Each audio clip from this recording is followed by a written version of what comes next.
that only molecule A is moving and others are at rest. As we have just discussed, A is moving and other molecules are at rest. So in fact, all the molecules are moving with an average speed, and all types of molecules collision ranging from glancing to head-on crossing will occur. So let us see this one.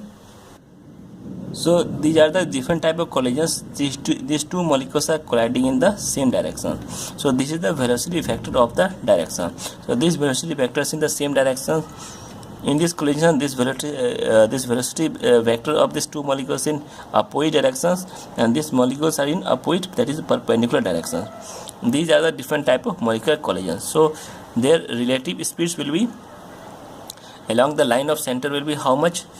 So for A case, that is the average speed of the average relative velocity will be your 0, because these molecules are going in the same directions. But in this case, the average relative speed will be your 2 into c average speed. So it will be your double, because they are going in a head-on collisions.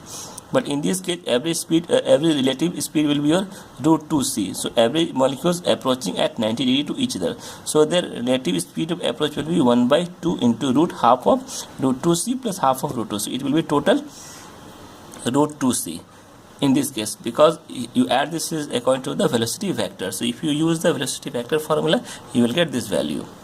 So hence, the number of collisions per second by molecule A with other molecules will be total now Z1 equal to root 2 pi sigma square average speed into rho, where rho is the number of molecules per unit volume. So total number of molecules, collision molecules will be root 2 pi sigma square average speed into rho into number per unit volume. So this is the one molecule colliding with one directions. This is the same molecules colliding with the different molecules. So again you have to write number of molecules n by v. So total will be your root 2 pi sigma square average speed into rho square. Why? Because since each collisions involve two molecules of the same type, same number of collisions, same type and same number of collisions is given by 1/2.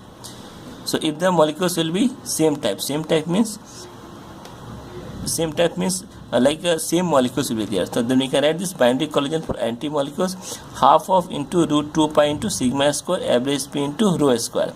So on totaling you will get 1 by root 2 pi sigma square average speed into rho square.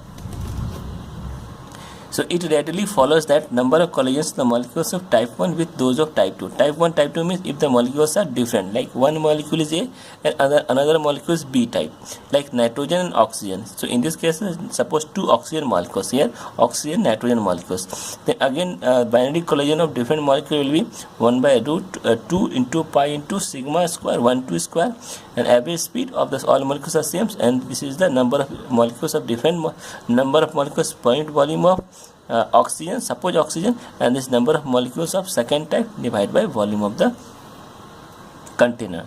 So these two are different density of the molecules type 1 and type 2 respectively. And what is this one? This is the nothing but the 1 2. 1 2 means this is the A, this is the 1, this is again 2. So sigma 1 2 is the by 2 is the collision diameter of that molecule. So this is the case over here. So these are different cases based on different numericals may come. So it is apparent that the collision frequency increases with increase in temperature. So when you increase the temperature, the frequency of collisions will be increases. When you decrease the temperature, the collision frequency will decrease. So it depends on the kinetic energy. Energy decreases, temperature decreases, energy decreases, and temperature increases, energy also increases. Molecular size, if the size of the molecules is more number of collisions will take place. If the size of the molecules will be small, collisions will be small. Number of molecules per unit volume of the gases, if it increases, more number of collisions will be there. If the number of molecules will be lesser number of collisions will be there. This means you take two vessels, suppose one vessel contains 1000 molecules of oxygen and second vessel contains 500 molecules of oxygen. You can decide which number of molecules have greater collision, which number of molecules have which vessel have a lesser number of collisions. So definitely less molecules have a lesser number of collisions, more molecules have a more number of collisions.